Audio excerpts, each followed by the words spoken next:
Gonna be unhappy. Hello everyone, thanks for being here, very glad to talk to you. Today I'm gonna bring a topic I'm particularly passionate about. I don't know, is anyone here particularly into OT security? I think there is 1% at least, 2 people. Okay, then 3 people. So it's gonna be even more interesting because it's gonna be something fairly new for those that haven't heard a ton about the topic. And basically, this talk is meant to present sort of the evolution of the field based on one of our most recent findings. Well, actually, the most recent finding of OT malware. I'll get a bit more into why that's relevant, but first of all, to clarify, has anyone seen this image ever? This painting? It's great because it's not famous. It's just AI generated. I just thought that it would be very funny to generate something Renaissance style, but like industrial for the OT. And basically, the reason why I bring this, and it goes aligned with the title of the conversation, is because that is precisely what we have seen in the field of OT, something like a renaissance. Normally, when we think of renaissance, we go back to paintings, we go something more historical, but actually, in general, it can refer to any type of period of time when there is some innovation, something different is happening, a paradigm is broken. And that is particularly what we have seen in the OT security field for the last 2 years. To get everyone in line, before getting into explaining more of this, what do I mean by OT? Industrial control systems, operational technology. Some people know it as SCADA, but all of those have different nuances, but I'm just going to refer to it as OT. And basically refers to any type of computing devices that interact with engineering devices so that you can have a physical process running. So it's going to refer to anything about production of energy, water, factories, whatnot, the intersection, let's say, with the physical world. And yeah, so you're going to see very different devices, you're going to be very different equipment, very different software, a ton of different things. And you'll be able to see a bit of that. Those that already know it, just please bear with me. I'm sorry, just wanted to get everyone on the same line. So now we get a bit to the meat, like finally, okay. Yeah, too much introduction. Let's just start describing a bit of the field. So do you understand why this is so new and so relevant? In the field of OT security, we have only been investigating things, let's say, for around slightly over 10 years. So the first thing that happened with Stuxnet 2010, most of you have heard about it, attack against Iranian nuclear centrifuges. Basically, when that happened, researchers started figuring out there was something going on. Governments picked up on it as well, unfortunately. And then we had a period of development for like 6 years when there was some instances. We see some research, we see some minor attacks. It starts becoming a thing. It starts becoming a field, but really, it doesn't really pick up. Like, there's not so much activity that you can identify.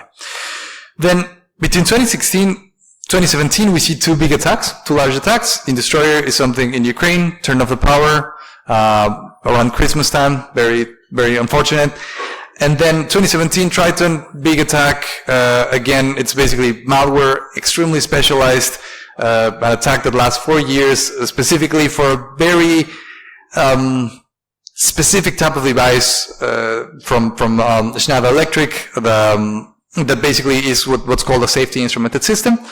That is the last line of defense when you can say, okay, there is an intentionality to generate something physical. I'm glad that it was identified and nothing ever happened. Probably it wasn't even the intention, but the test was uncovered and you know, like that's how it became something public. After that, a couple of years, we saw more like on the ransomware compromise. We saw actors poking OT devices, industrial controllers around in internet, trying to figure out what it is. Very low impact, but ransomware has impacts on production, but not really from an OT perspective, from a physical perspective. And then something happened. And we all know probably what happened in 2022 that has brought a ton of development in this type of unfortunate field. Basically, the invasion in Ukraine began, right? With the events happening in Ukraine, we started seeing an uptick. Basically, whereas before we were looking for information, we were looking for attacks, we were looking for data, all of a sudden the data starts coming to us. And then, well, I mean, it's a happy time for the team researching interesting things, but it's also a very unfortunate time when we see that there is this intentionality and this development is actually becoming something where we're basically using this type of malware that is going to impact the physical world, that is becoming more simple, that is becoming more available, more affordable, let's say, and we start seeing all of these different cases. Unfortunately, today I won't talk to 2022, but if you're curious, InController and Destroyer 2 are extremely interesting. We have put out blogs for both of those. Let me know, and I'm glad to chat more about that. But right now I'm going to focus particularly on what happened in 2023, particularly Cosmic Energy, and then I will put the other events a bit in context. So Cosmic Energy. Okay. First of all, that's a name that we picked up. It was just based on some of the strings that were in there. I don't know if anyone here is from France or any French-speaking location, but actually there's apparently a meme that talks about Cosmic Energy. So I've heard a couple jokes about that. It wasn't planned, I promise. But yeah, so Cosmic Energy, how did we run into this specific piece of malware? As you can tell, in the timeline before, we've only seen like 7, 8 pieces of malware that fall under this category. So you can tell it's something very unique, and normally we only find it once there is an actual event or an actual attack. But this time, actually, one of our threat hunters was just looking for some very specific technique that I'm going to discuss later. And he just happened to run into this, uploaded into a public malware analysis utility. It was uploaded from a specific location in Russia. Nothing to say, it could be different, but that's just like the metadata that it contained. And he just realized that this sample seemed to do something interesting. It contained a specific protocol that is called IEC 104 that is commonly used, particularly for energy distribution and transmission. And basically from there, he began the investigations. So what is Cosmic Energy? Cosmic Energy is this piece of malware, particularly for operational technology, let's say disruption of energy transmission and distribution, particularly, as I mentioned, IEC 104. What it does is basically, it's from a nature of an attack, it's not extremely complex. It basically just allows the attacker to get access to you're going to see in a second, but get access to the target environment, and from there interact with a remote terminal unit, a specific device that allows you to control field engineering devices. And basically it communicates with this specific protocol, that, it has different considerations for how to interact with it, but I'm going to get a bit in depth into that. And what's very interesting about this is that even though like this malware has capability similar to other type of OT malware, that it's basically fairly usable in that sense, the interesting thing in here is that we believe it's a red team tool. I'll explain a bit more why we believe that, and still what are the implications, so that you can choose whether that makes it more relevant or less relevant. So Cosmic Energy, this is based on the reconstruction of the malware. Once we pick it up, we try to run it, we start figuring out how it looks like, and basically this is the image that we put on what the actor wanted the process to look like. It basically contains 2 different pieces. The first piece, PyHub, basically it's gonna target an MS SQL server, and it's just gonna go and try to get access, so that then from there it can deploy Lightwork. Lightwork is the one that's going to have encoded the communications with RTU.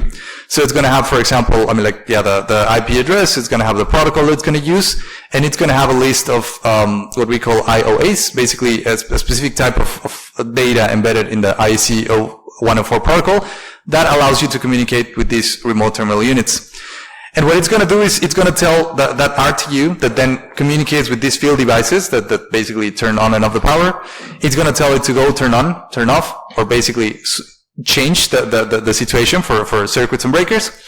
And then after that, the malware is basically going to erase itself and try to avoid the target from knowing that something happened that modified these parameters.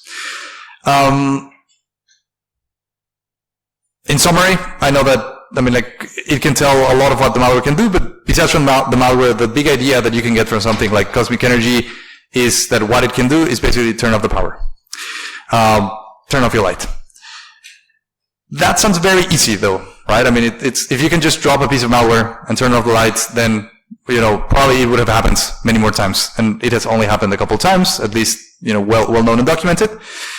And this is because there is a bit more difficulty into that. Like, even though the malware has that capability, it can make those changes. Of course, from an engineering perspective, you do have other types of logs, different types of countermeasures.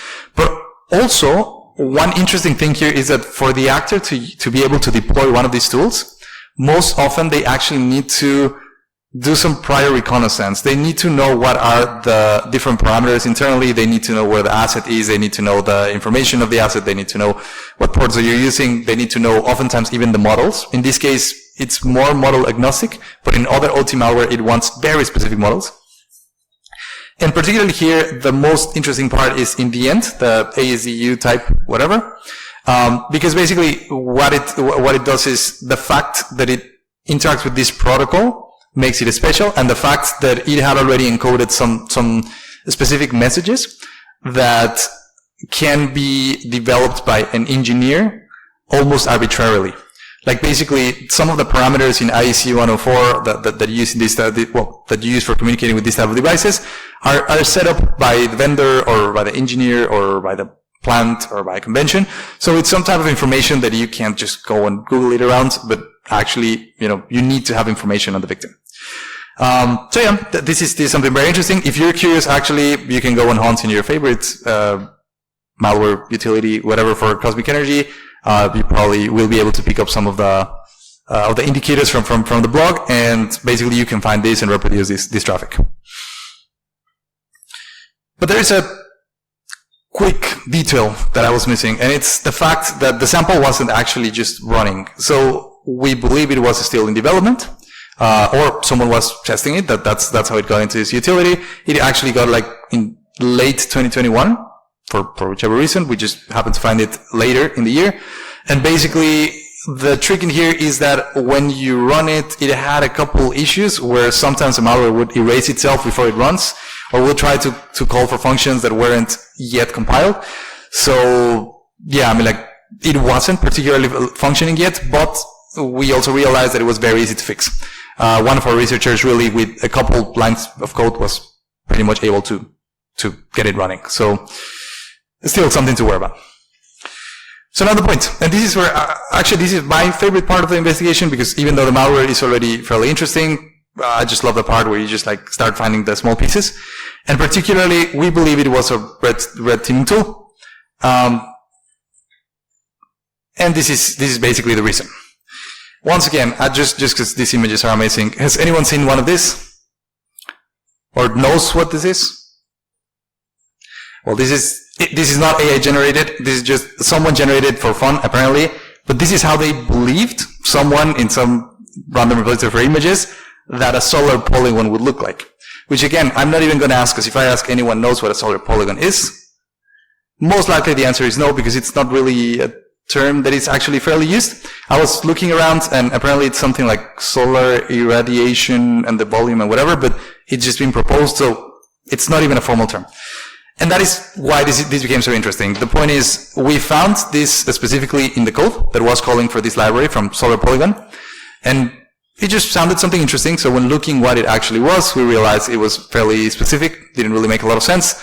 And then we started looking. And we were actually about to publish the paper, just saying, this is a tool that could be used or not, when we ran into something very interesting. Apparently, Polygon, which I didn't know, probably someone here is actually more familiar with that, also refers, at least in some contexts, also to kind of like test ranges. Ironically, a couple of days ago, I saw that apparently where the policemen go and shoot, sometimes it's called Polygon, so it makes sense. And basically, yeah, so after looking for Solar Polygon, we started looking with different characters, and basically, eventually looking in Cyrillic, we ran into the Rostelecom Solar Polygon, and we started looking more into this, around the dates, around everything, and apparently it seems to be a cybersecurity company. Well, it's a telecommunications provider that acquired Solar, and then it became Rostelecom Solar. And then from there, they created a polygon under the sponsorship of the Russian Ministry of Defense. They received a ton of money. They said, we're going to do this test range. And then they've been conducting exercises. Some of those exercises, when we started looking into it, said that they tried to produce disruption of energy in a specific fictitious city. And that's why we believe, in the end, that this was basically one of those tools used for that. Another thing to highlight is it is definitely possible that we're wrong. I mean, yeah, like maybe there was something else that happens to be solar polygon that matches for some random reason. We don't believe that's the case based on like all the context we have. And also based on placing this in context. This timeline that you see in here, you're going to realize probably that it's very similar to the first one, even though it's a bit more detailed, but it's very similar. And the point is that most of the high-profile attacks and events that have happened in OT have been related to Russian sponsored attacks, basically Russian-sponsored groups, particularly. So it's not really a secret. There is like some development going in there, and particularly I bring attention here to Destroyer 1 and Destroyer 2. Two of those high-profile attacks, both of which match in a great degree what we saw in Cosmic Energy. Particularly, how does it match? We have here a couple of details. First of all, both Cosmic Energy and the Destroyers, both of them are developed basically to target electricity, transmission, and distribution. Both of them follow the same approach of communicating via IEC 104 and then turning on and off, and basically that kind of like simple process. It's basically the same that they were doing, just a bit more complex in the prior cases. And then both, at least in Destroyer first and Cosmic Energy, both of them communicated most likely with the MSS SQL servers, and from there reach out to the RTU. So this is kind of like something interesting, as if you're on the side of the user, something you should probably look into. And then one final small reference, OIK, that it just happens to be in the code for both cases. It is very specific software for OT that it's not common enough to believe that it was there by coincidence, and we found it in both pieces of malware. There can be multiple explanations. It could be the same people doing it. It could be learning from the same. It could be that they got the samples. Who knows? But particularly in Destroyer version 1, samples are difficult to get. So I would say that, there's some probability at least that there is some overlap in there. So now, I mentioned there was a tool. Okay. There was a tool that was very complicated. Well, this is very interesting from OT perspective, everything it can do. Then we say, okay, but it's a red teaming tool, so probably it wasn't meant to attack anyone, or we don't know. So then the question is, does that make it relevant or not? Some people have said, that is not relevant, it's not going to be a threat, it's not going to attack me, they're going to use something different. Other people have said, it is very relevant because it has different implications, and also if such a simple tool can be available for anyone, it can be used as the same way that other red teaming tools are used for attacks. And we have a stand kind of in the middle. Like, yes, it is relevant, but also, also it won't be attack likely, it won't be used for an attack likely, but still you can learn a ton from what the tool does and how it's being used, because this simplification in OT malware, where different actors that didn't used to be able to produce this are now being able to make this type of simplified tooling, that becomes as a very big difference in the paradigm. So, to decide whether it's relevant or not, I bring a second of the cases that happened in 2023. This one is the Vulkan leaks. That's basically how it's referred to. It was, came out, it was a group of newspapers were looking into that. They collaborated with some organizations, including us. And then, basically we put out this research. It was a series of leaked papers from this company, NTC Vulkan, that basically was compiling requirements from Russian government on different tooling that they were going to develop for them. But I'm going to get to that in a second after this, because I forgot to add some additional details. That's my bad. Some of the different considerations, that's one of the considerations, basically, yeah. The last one, nation-state actors that have leveraged this type of contracts for developing different type of tooling. There's also another thing, the lowering the barriers of entry, which is basically what I was saying before. The malware was super sophisticated. Now it's getting a bit more simple, still with the same type of use case, but now more lightweight, and you can apply it next to different type of operations. As I mentioned also, the fact that it's red team can be used for both good and bad. Basically, can be used within an attack. And finally, the remote chance that it could be used for malicious purposes. But sorry, I'll get back to the more interesting part. So in the bulk analytics side, what we found in here in these documents was very interesting. There were 3 different modules, and what it tell us about it is, first of all, how, well, there's the investment when trying to develop this tooling, but also the combination of different types of operations. So within these modules, it wasn't everything OT. It was actually, some part of it was OT, some part of it was trying to compile data from different sources, like even social media, vulnerabilities, exposed devices, basically all types of scans, all types of data. And then they were trying to put it all together in a single platform, and then try to, they were also requesting for support on developing different types of exercises, particularly related to OT. So what we see here is the simplification of OT malware into smaller modules that you can then go and deploy next to bigger operations, so that then you can have a bigger impact, as in this case, in the event of a conflict. To be precise, when I mean impact for OT, there were 2 cases in these documents that explicitly called for this list of requirements for particularly targeting rail systems, pipeline systems. I'm saying it's super generic because it's translation, and because this was requirements gathering. We do not know how they accomplish, or if they accomplish, if there's any tooling coming out from this, if it's still working. But what we do know is that was the requirement, that they wanted to have malware that could be used for these purposes. And then that matches with what we were seeing in COSMICENERGY, where basically it might be a contractor working on that, or it might be directly a government, might be a separate organization, might be any type of case. It might also be private and unrelated. And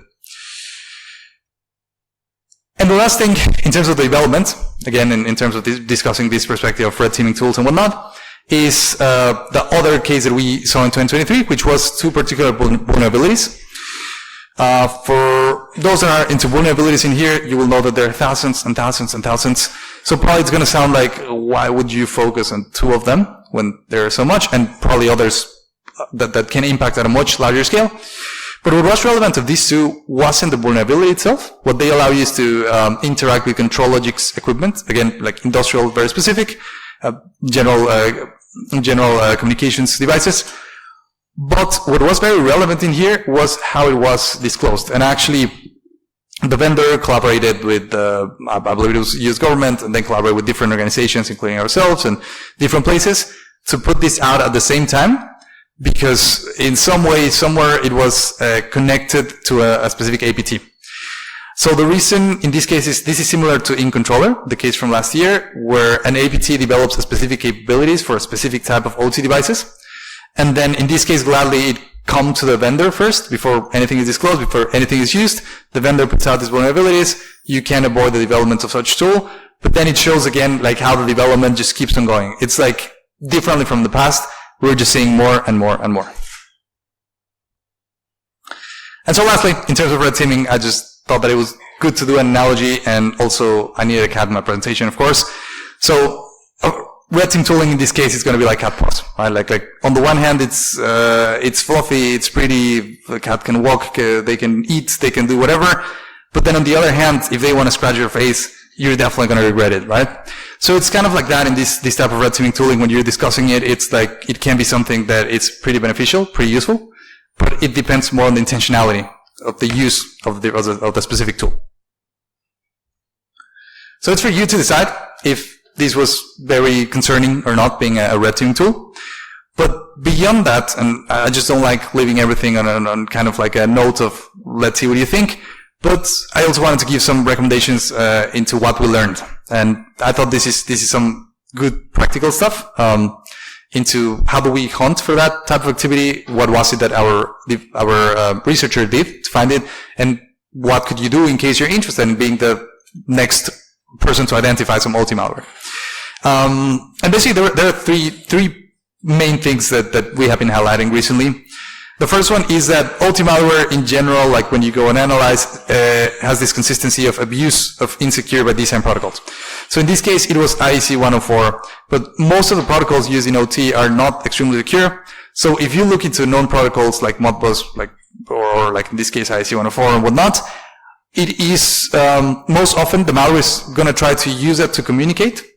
It doesn't even have to be so complex on the development and finding of workarounds, as long as it can get to communicate with industrial device. So this is definitely something to look for. Just look for known OT protocols, and that still gets you, from here to a smaller sample. The next thing is open source libraries to implement protocols, given that these protocols are fairly specific and, oftentimes are proprietary, but also it's just not something that you go and just learn in life how to use unless you have the experience and you play with it and whatnot. So basically, there's a ton that use open source libraries because make life easy and allow you to understand the protocol without needing to go super in depth. And the last one is Python for malware development and packaging. That one probably would raise some, probably might raise some eyebrows when you say just look for Python, because Python can be everywhere, right? But actually that's not the case. And I put this because the researcher, this is from him, he really wanted me to put this, so I was like, okay man, I'll just go and include. And basically, what he's bringing up is Python is very commonly used, in multiple environments and whatnot. You would assume to find it mostly everywhere, but particularly in industrial environments, you do not use any type of coding. You have to choose specific tooling, you have to choose specific coding. Most often there is no Python in there, and if there is, there's going to be a documented use case. So that is actually something that tells you very interestingly that if you have something that interacts with OT and has Python, probably it comes from a researcher, probably it's an attack tool, probably it's some different thing, but it's unlikely that it comes from an industrial facility. It could happen, but again, it will be closed and it will have a very specific use case. So if you're sitting back in there, you are definitely going to notice. And the last one was, in terms of discovery methods, some general recommendations, of course. I think the first one is, as I mentioned, looking for those type of Python package executables. That, in my opinion, is going to bring pretty good results if you find that combined with some other OT parameters. And the second thing that I see pretty relevant in here is the MSS SQL Server. That normally, of course, you're not going to look into any of them, but if you have any that are connected or close to any type of OT equipment, that is basically where you're going to be hunting for this type of activity. Basically, there are also some types of things that it was trying to use that wouldn't normally be used in the environment. And so, the main takeaways, just to wrap up this presentation, what are the big things that we can get from this particular piece of malware and this type of evolution? First of all, barriers to entry lowering for offensive OT. As I said, OT malware used to be fairly specific. It has to be in a very interesting proprietary devices and whatnot. And right now we are seeing these simplified versions that are easier to deploy and that you can use next to our cyber operations.